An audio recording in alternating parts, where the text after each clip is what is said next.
1월 30일 국제금시장은 하루에 이렇게까지 빠질 수 있나? 라는 말이 나올 만큼 크게 흔들렸습니다.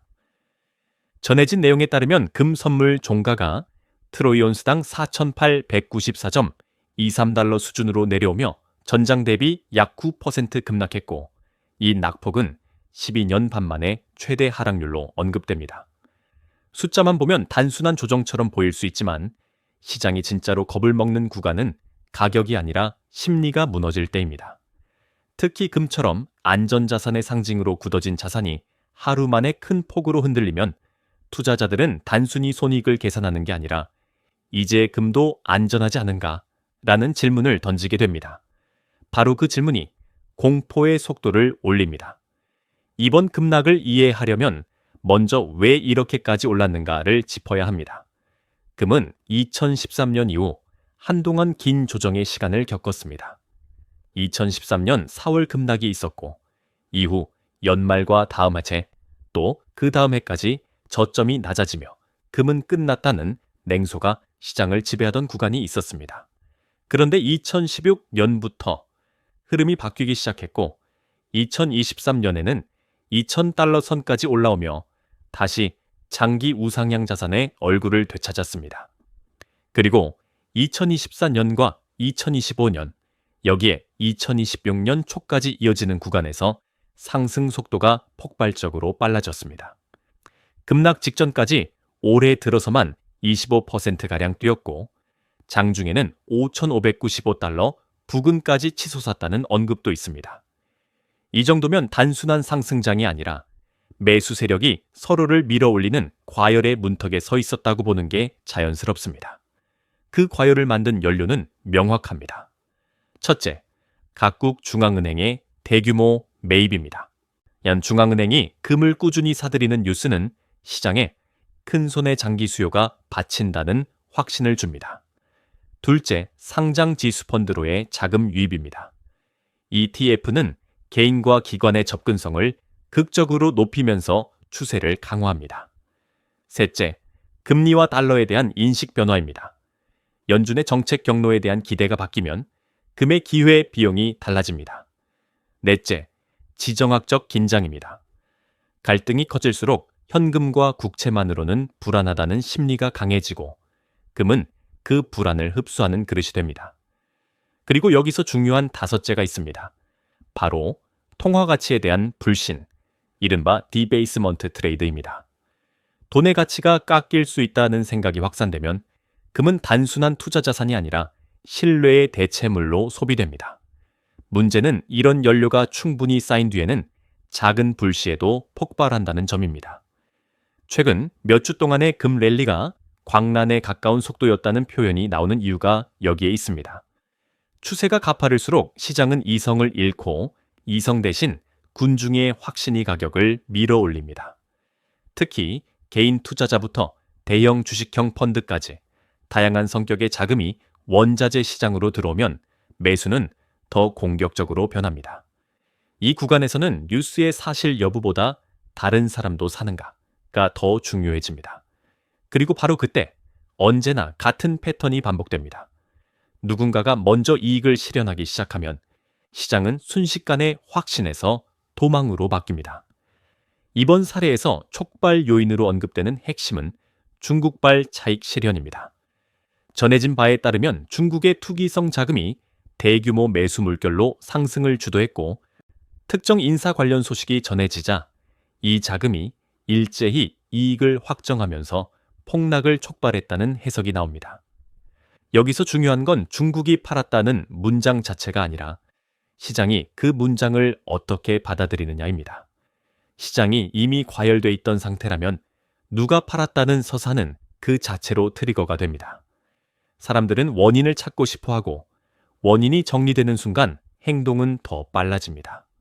아, 저쪽이 먼저 빠져나갔구나 라는 인식이 퍼지면 남는 선택지는 하나입니다. 나도 빠져나가야만 한다. 이것이 급락장의 전형 구조입니다.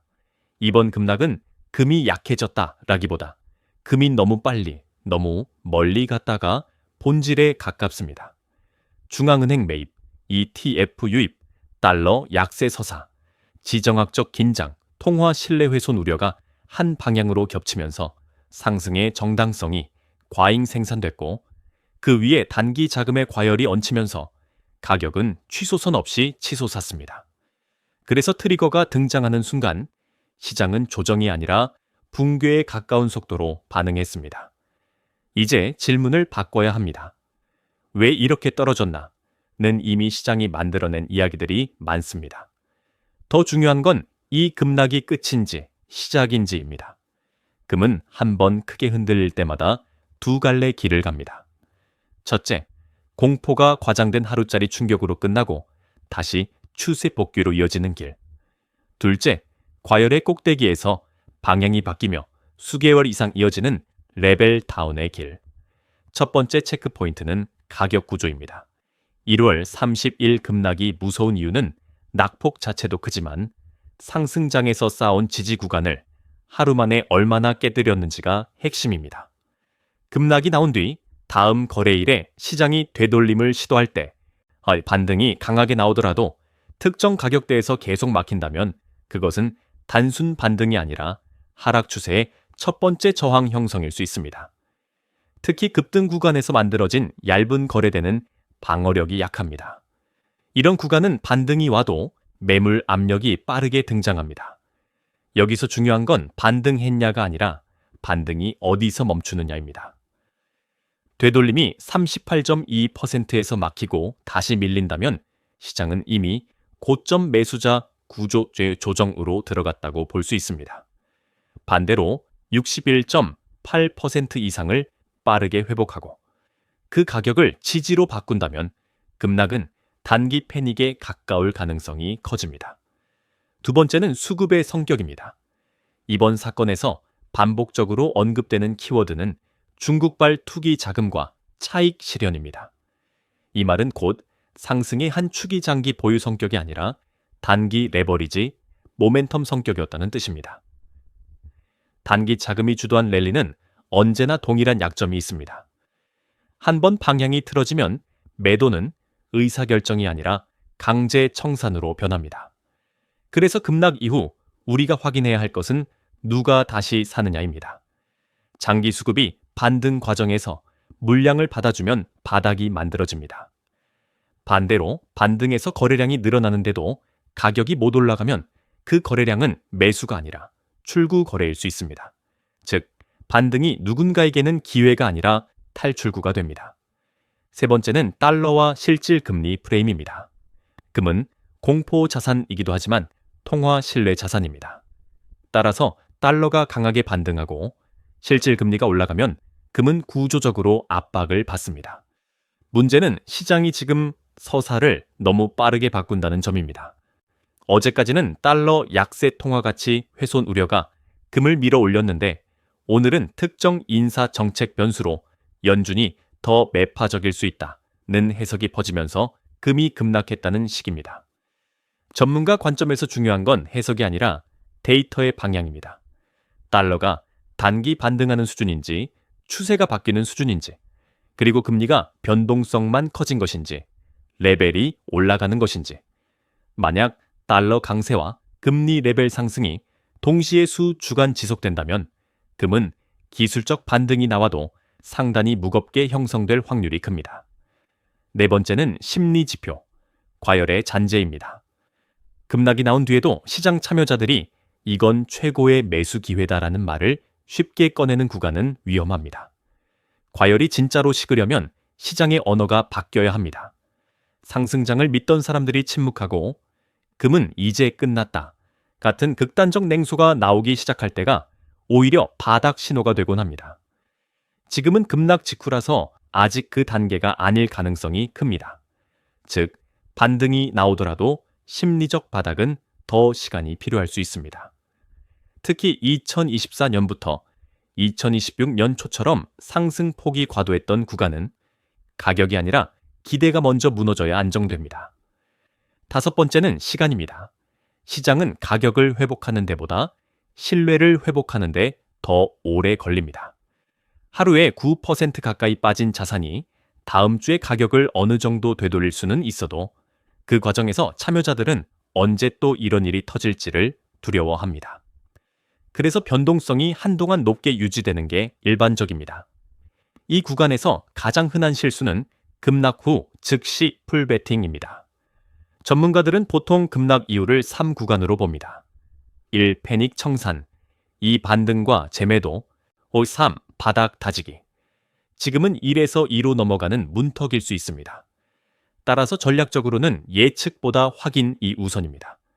바닥을 맞추려 하지 말고 바닥이 만들어지는 신호를 기다리는 것이 생존 확률을 높입니다. 정리하겠습니다. 이번 급락이 단기 이벤트로 끝날지 더 큰 하락 사이클의 시작일지 판단하려면 1. 반등이 어디서 막히는지, 2. 반등의 거래량이 매수인지 출구인지, 3. 달러 금리의 레벨이 바뀌는지, 4. 시장 언어가 과열에서 냉소로 넘어가는지, 5. 시간이 신뢰를 회복시킬 만큼 흘렀는지를 동시에 봐야 합니다.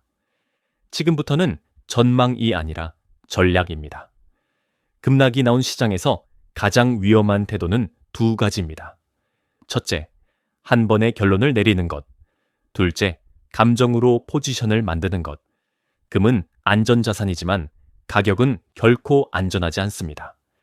특히 하루에 9% 가까운 급락이 한 번이라도 발생하면 시장은 이전과 다른 규칙으로 움직이기 시작합니다. 변동성 레짐이 바뀌었다는 뜻입니다. 답은 분할, 시간, 레버리지 최소화, 그리고 체크포인트 기반 리밸런싱입니다. 먼저 현물과 ETF의 관점부터 봅니다. 현물은 심리적으로 가장 편안하지만 매수 타이밍을 잘못 잡으면 장기간 자금이 묶입니다. ETF는 유동성이 높고 분할이 쉽지만 급변동 구간에서는 추격 매수로 손실을 키우기 쉽습니다.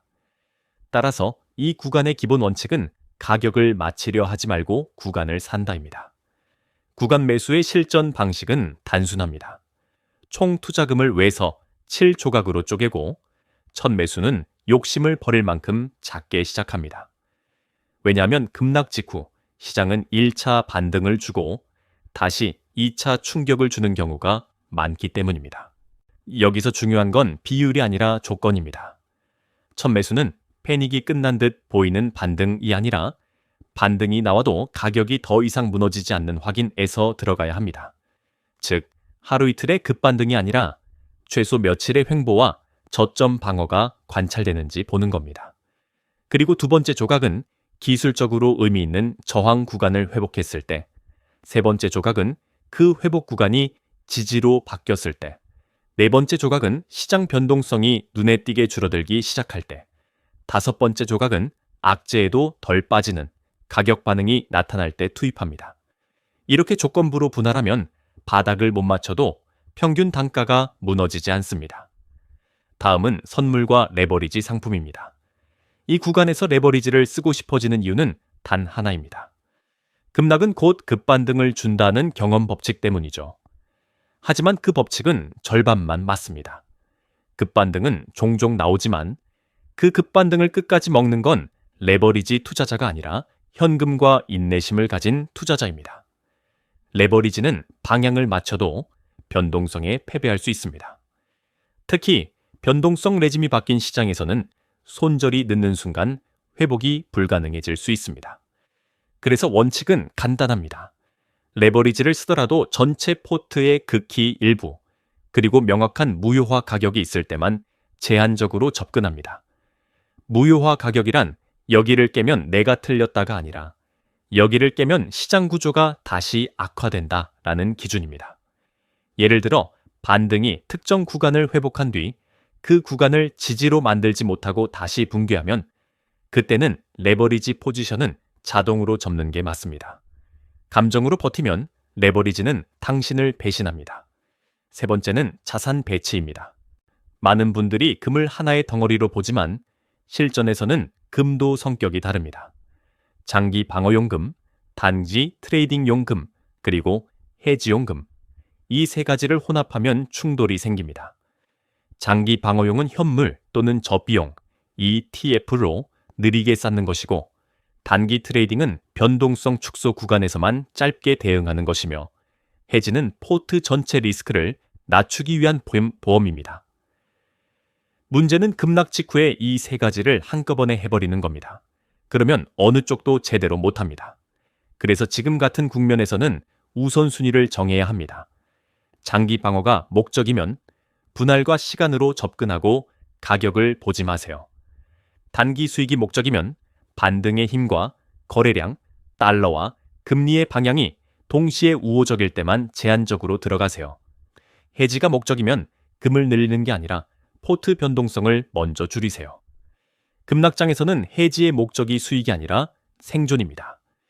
네 번째는 심리 관리입니다. 급락장에서 가장 흔한 말이 중국이 팔아서 그렇다, 누가 의장을 지명해서 그렇다 같은 서사입니다. 서사는 시장을 설명하지만 당신의 계좌를 지켜주지 않습니다. 계좌를 지키는 건 규칙입니다. 규칙이란 매수 조건, 매도 조건, 리밸런싱 조건입니다. 예를 들어 반등이 나왔을 때 거래량이 줄면 매수 보류, 달러가 강해지면서 금이 반등에 실패하면 비중 축소, 급락 후 변동성 지표가 정상화되기 전까지 레버리지 금지 같은 식으로요. 이 규칙을 미리 적어두면 뉴스가 몰아칠 때도 흔들리지 않습니다. 마지막으로 지금 국면에서 가장 실용적인 리밸런싱 프레임을 드리겠습니다. 첫째, 급락 직후에는 현금을 남겨둔다. 둘째, 분할은 가격이 아니라 조건으로 한다. 셋째, 반등은 수익 기회이기도 하지만 포지션 정리 기회이기도 하다. 넷째, 달러와 금리의 레벨이 바뀌면 금의 상단은 무거워진다. 다섯째, 시장이 악재에 덜 반응하기 시작할 때가 진짜 바닥에 가까워진다. 이 5줄을 기억하면 바닥을 맞히지 못해도 무너지지 않습니다.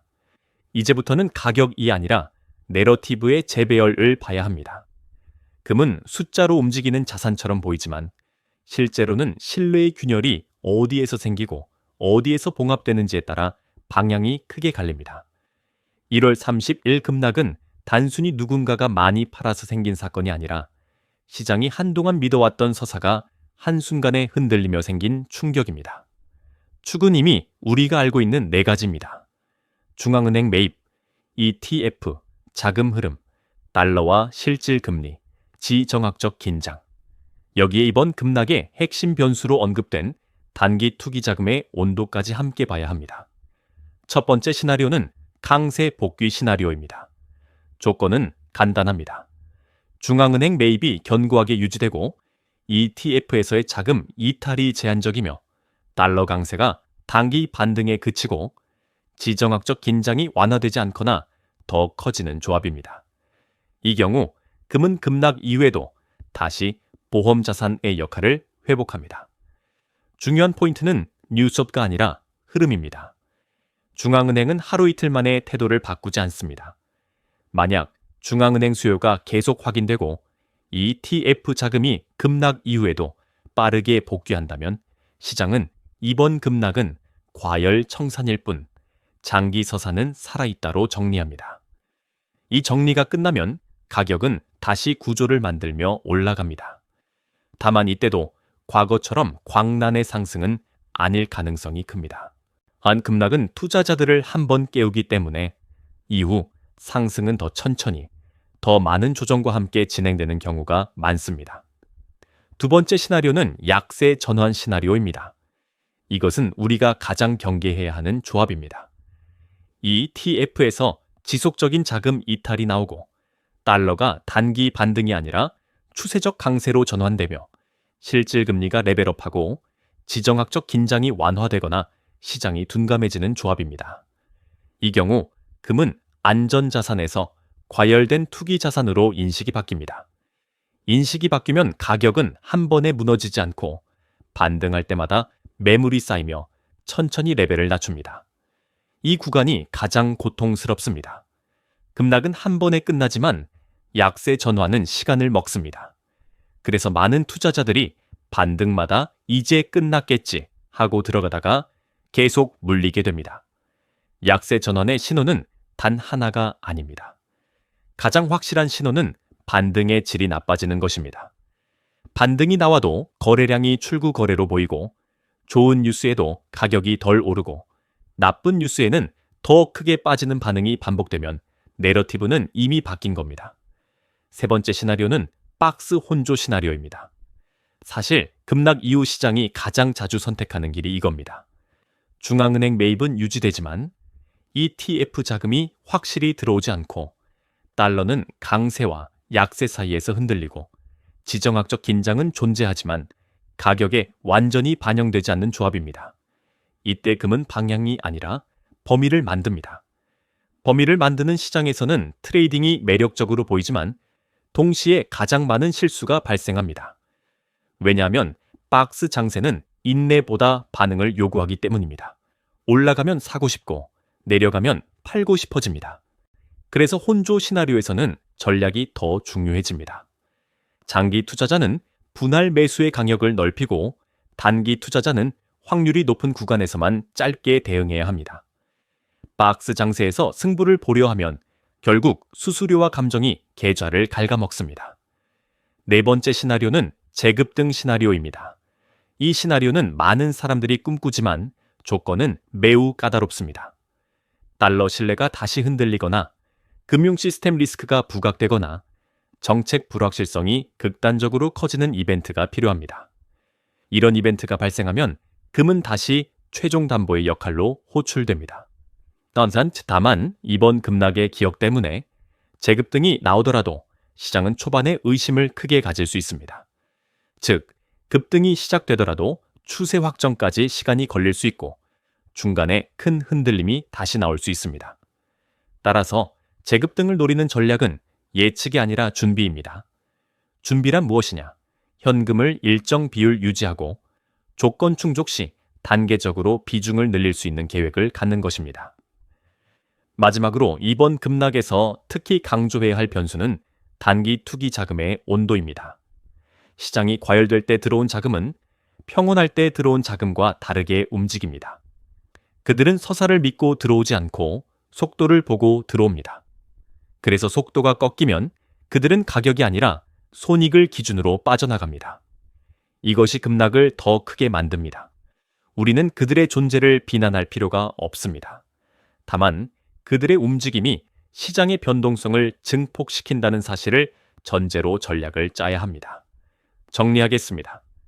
금이 다시 강해지려면 중앙은행 수요와 ETF 수요가 동시 확인되고 달러와 실질금리가 금을 압박하지 않아야 합니다.